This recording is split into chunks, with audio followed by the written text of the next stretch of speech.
be full screen. So my name is Jens Laugesen. I present the METASENS project that I just did in London Fashion Week recently. And I'm very happy to tell my story from where I started in couture in Paris in the 2000s and coming to London and becoming a conceptual designer. And finally, recently, I have ventured into the glitch world of the digital. So this is a quick overview of my career. You can see I'm like an older guy. So I had my scientific high school degree in the 80s. And science, I was actually going to study genetics. Then I was going to learn to sew. And from the sewing machine, I actually learned that the technology was really something I could shift my creativity. So instead of becoming a genetic designer, I decided to work with fashion. So you can see it from my career. I'll talk a little bit about it. It's like technology has really interwoven with my creativity from time to time.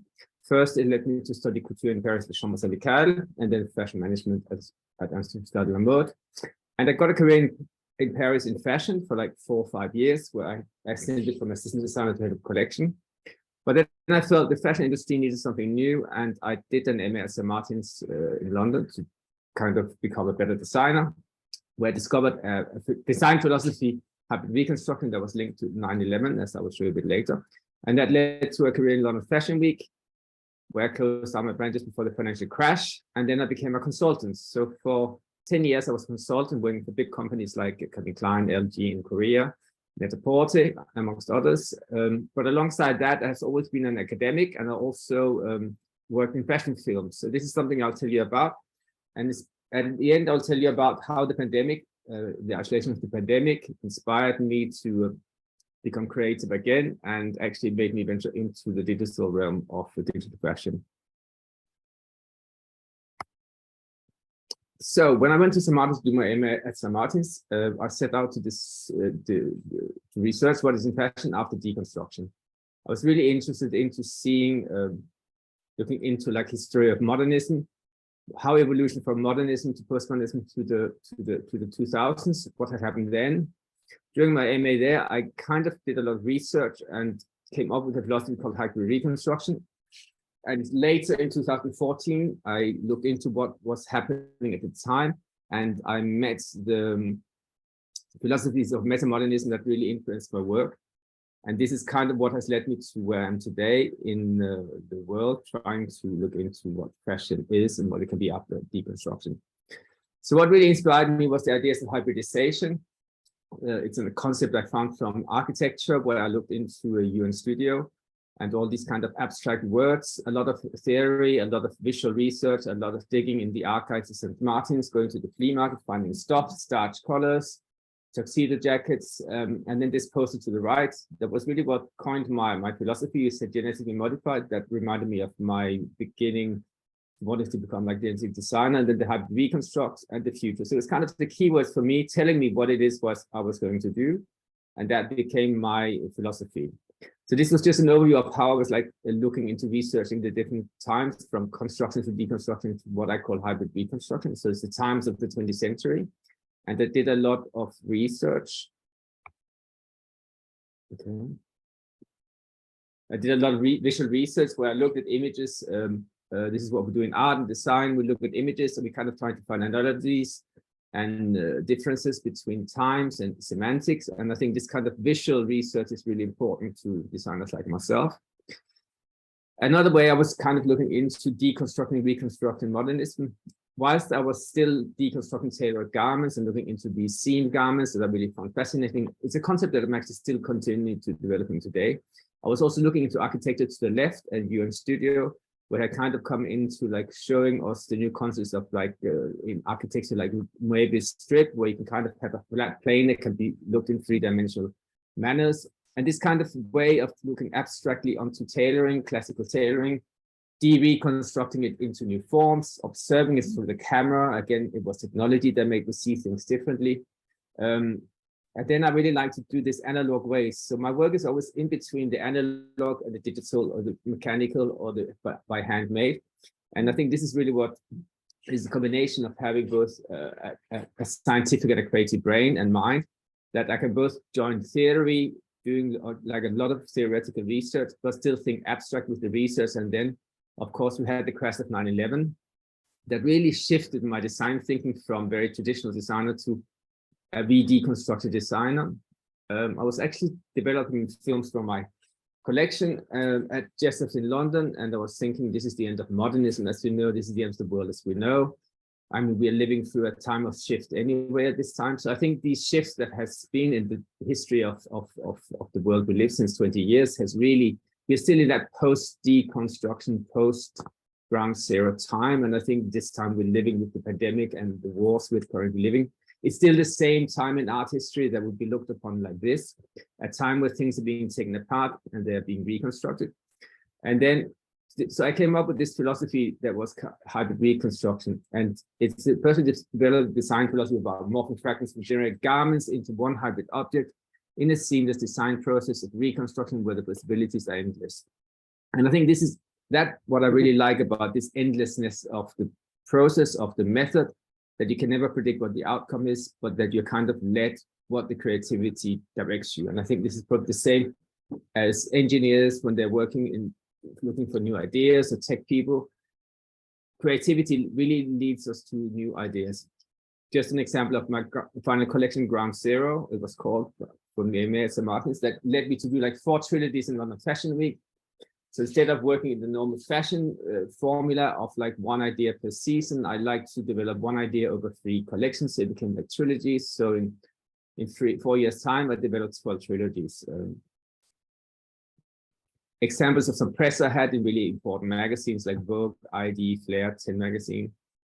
And what I also did during my time with the brand, I did a lot of film collaborations, projects that I'll show you a little bit example of later.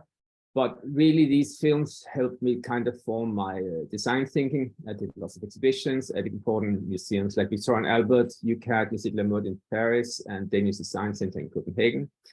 And the work was really, this is an example of an exhibition I had at the Louvre in Paris, where my collection in 2006 had like a space for itself. And I think this combination of the science fiction like neon lights and the classical building really is something that has influenced my design thinking since. A little overview of what I really love about UN Studio, this Dutch architect firm that really inspired me a lot with their thinking. So the difference between fashion designers and architects is the architects often spend a very long time theorizing before they're actually building any buildings, because it's a big investment. But I was really fascinated by the research they'd done in the 90s. They've done this book called Move, where they were inspired by the image to the left that's called the Manimal. So it's a digitally combined image of a man and a human put together. And I love this idea of morphing identities together. And what they call the architecture of hybridization, the fluid merging of constituent parts into an endless variable whole. And I think this idea of morphing is really interesting because it's how you combine things. Combining things is, of course, not new. Hybrid design thing has been in art history since the 20th century. And the modernist thinkers have developed that over the years, combining objects like the surrealist work with Exquisite Corpse and really creating new images concepts from decutting and recutting images. In my own design thinking, you can see how I like to combine elements from shirts and t-shirts and dresses, and it becomes kind of what I call shirt, t-shirt, dresses. So it's just examples of how this hybrid design thinking in my work can also result in like an inverted converse that I did for Rupert Sanderson in London, or like a hybrid aviators, glamorous sunglass that I did in collaboration with Linda Farrow. Some examples of tuxedo jackets that has some sportswear details, combining elements from different origins into new identities.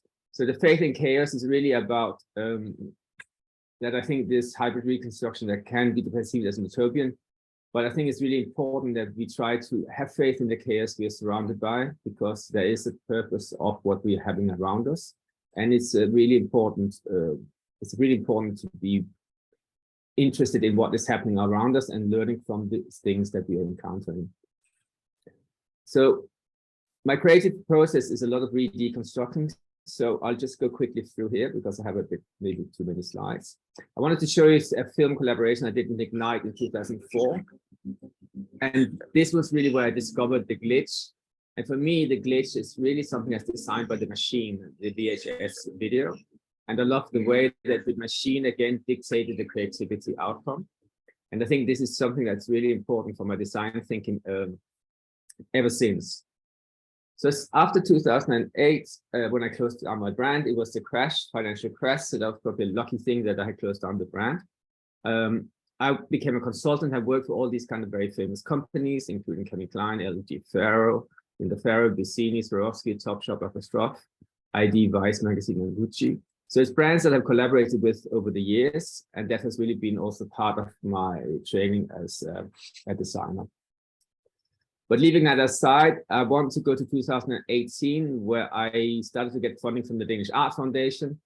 And at that time, I was still consulting and teaching, also in academia, but I thought that these kind of yearly bursaries that I was getting would promote me or push me to become like more conceptual and develop these yearly concept capsule collections and film video productions that were exhibited in London, Paris, and Copenhagen Fashion Weeks and around the world in fashion film festivals. So I just want to show you in these films that I've done during that trilogy how the idea of the glitch was developed in my visual design language.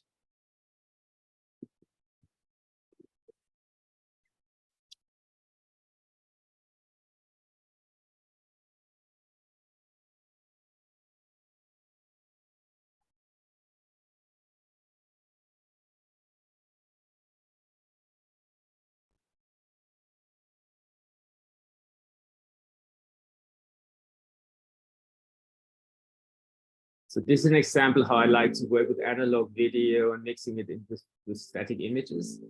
And I think this hybridization also of image formats is really important for the design process and the thinking. And I really like to find the mistakes in the technical side of images and design thinking.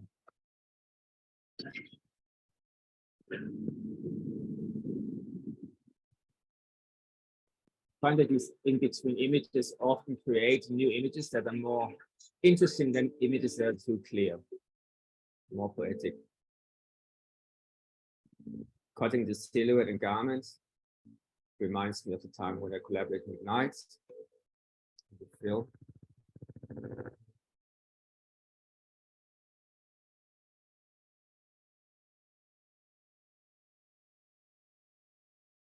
I also have done like lots of exhibition with these.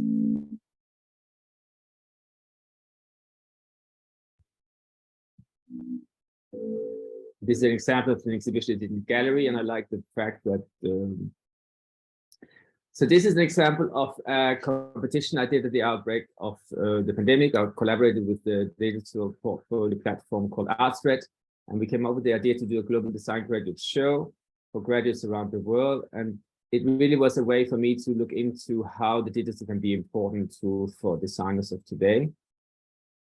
And of course, it was inspired by the fact that the students wouldn't have any final year graduate shows. And it was really about that disruption and the fear that everybody was feeling. How can we turn that into a positive? And I think it's really important that when we are in a time of crisis, that we find positive in the world around us, and we create positive out of this negative world. So we had the pandemic happening. It was fearful for many people. In 2002, I worked on the Global Design Graduate Show.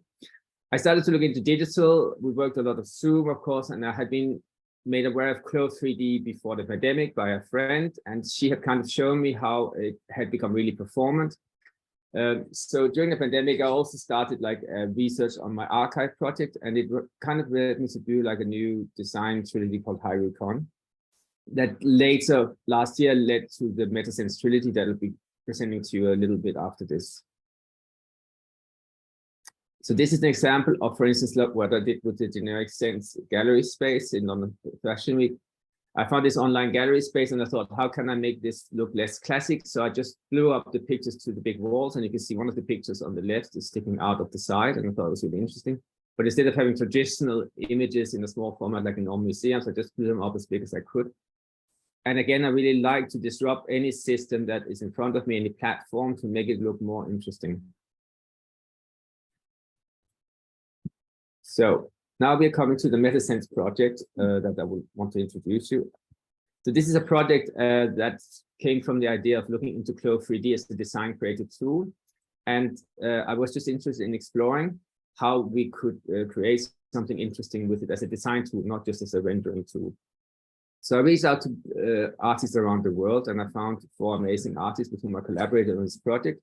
And together we worked like a fashion house. We worked online with digital fittings, and we had like weekly design brief meetings, and it came up with like this lineup, like you do in a normal house, fashion house collection. But we did digital garments, and it was a long process of coordinating between the 5 continents with the designers working in Australia, India, Europe, and USA. But I also collaborated with Virtual Touch, which is a fantastic Hong Kong-based design lab that I had known from before.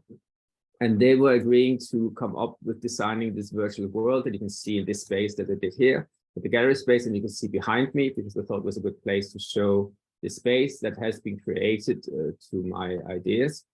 So I wanted the experience to be much more positive. So it's a bit like a Himalayan post-pandemic medicinal space that I want to present you here. It's designed with Virtual Touch, under the founder, Casey Mann, and asked if they would be collaborating with me trying to create this kind of immersive gallery space that we developed together. They said yes, so we collaborated on this virtual space. And then it took us like 2 months to develop. And they spent a lot of time with me, design sketches, really inspired by Super Studio and the way they mix and cut paste together. Images they find, they look like it's going to be an architecture. And it's the same link I do to Metaverse, that mix like things, past things in the future. So the Recon is like the latest trilogy that I started last season. This film collaboration where I explored the glitch. And for this new digital installment, I was looking into how can I explore the aesthetic of the glitch, which is being developed over the years of filmmakers quite young. So we have loved this idea of the glitch, because it just kind of makes people to see the video. Jess? Yeah. Yeah, so I just wanted to say thank you for listening to my story. It was a bit longer time than it was supposed to be. I'm very happy to answer any questions you may have. I'm leaving my contact info for you here, and also leave it in the chat box. And I thank Alex for giving me the 4 extra minutes. I know I have a lot to say, and I hope I didn't speak too fast, but I'm very happy to reach out to anybody. And if anybody's interested in collaborating for London Fashion Week in 2023, then I'm working on a new project, but I'll leave the messages in the chat box. Thank you very much for listening. And I have promised to give a presentation for Virtual Touch, who are the company in Hong Kong that has collaborated with me on the space you saw in the fast forward presentation I did of my whole life story and prodding London Fashion Week. So let me just take a little bit of time to go through what they do. So they were not able to join because it's like really early in the morning in Hong Kong. So I'll just go through a little bit. So yeah. So Virtual Touch is like a Hong Kong digital lab that I met 3 years ago, at the time when I was working on the Global Design Graduate Show. They have this, so Casey Mann, who's the founder, he had a background in fashion, where he had before like a fashion brand that was selling in stores. And at one point he was kind of thinking, because retail spaces in Hong Kong and China mainland was going up, the shopping mall wanted more and more price and cost for the rental space. It was getting really expensive. He thought about at the time, it's like 6-7 years ago, how can we have these spaces online where we can start to sell our own clothes and stuff? And because he's got a background in fashion, then that was why he got into building these showroom spaces, you know. So he really thought about how could we build spaces for brands to rent or work with or collaborate or fill with their products and collections, you know. So Virtual Touch is a digital fashion lab, and they are a team of fashion tech experts, digital fashion designers, and visual effect artists. And we aim to converge fashion and tech to bring ideas to life. Paisley Love Black, so they have a really nice, strong vision of the brand and this post-digital world where they are producing visuals for the fashion industry. So we revolutionize the physical fashion industry into a fashion metaverse to showcase types of digital assets and environments. The platform is to empower mills, manufacturers, suppliers, designers, and brands across the supply chain to use these digital assets in order to transform the way we work today. So I am, of course, a fashion designer. We collaborated on the project with Digital Fashion Week, but they work also with a lot of big suppliers in Hong Kong and China and Asia, like Woolmark, redress fashion design competition, and they have had many commissions of building the virtual spaces for high-profile clients over there. So our mission is to unlock and show how these assets can be used with our product stages, from raw material development, design to selling environment. These digital representations are accurate enough. It enables fashion businesses to make precise decisions, reduce development lead time, and lessen waste. Of course, sustainability has been a big issue and a big argument for digital showrooms and stores. The high street brands have really implemented it a lot now. A lot of the European and Asian high street brands or commercial brands, even at Hugo Boss, the Glow 3D is being implemented in design process. So a lot of this has already been addressed by the industry. But I know Casey and Virtual Touch, they want to go further. You know, they're really trying to produce a cloud web-based digital solution that kind of encompasses everything from the designers that works with design, working directly with Virtual Touch, and then there's like the supply chain of the materials in the business and 3D garments. So there's a whole metaverse ecosystem of the production side, and then on the other side you have the virtual showroom and 3D product presentation that goes towards the brands and the retailers, and basically they want to be in the middle and provide the solutions, the 3D digital marketplace solutions and virtual fashion arcades solutions that takes the 2D design to business to customer at the end for the consumer to interact with these products that are the result of the 3D garments and 3D assets that actually are in between. So I think this kind of digital landscape of what they can work with in the middle is really an interesting place for the company to be. So they're specialized in digital 3D visualization presentations, of course, classical process scan fabrics in 3D format, in the library format, 3D garment silhouette development, 3D collection presentations. So it's kind of a system we can upload, create, and present your 3D collections theme in one seamless process using their 3D visualization layout tools. So it's really a user-friendly platform they have that brands can use and access through subscription through the website. So virtual showrooms have been developed, you know, so they have hybrid media technologies that help to create a narrative for the brands and manufacturers and allow those who can't visit the showrooms to get a similar experience. And it's really about having this immersive experience of a commercial space, but also pushing this forward to the 21st century. Virtual styling is an important tool too. You know, you can visualize these 3D samples and the personalized avatars through a range of selected mannequins and models. The customers can play with dress up, mix and match the desired outfits virtually. And I think this, the avatars they have looks really interesting, and they have a really good realistic scope. The visual fashion arcade metaverse, it's the purpose to build a fashion metaverse that connects all fashion creators of the 3D supply chain to seamlessly network, promote, distribute, and sell their products. So it's really to be a platform that kind of connects all things to the dot. And then I have also a video that I want to share. So I'll just stop sharing this and then share the video. I think it was opened if I can find it.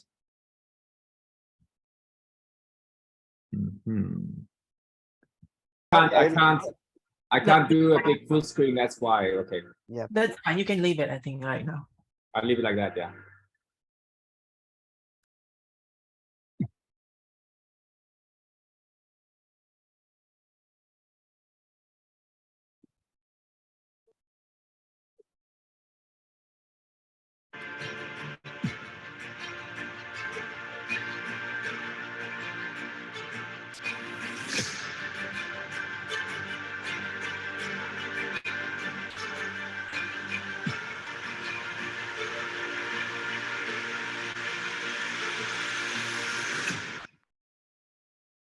Yep.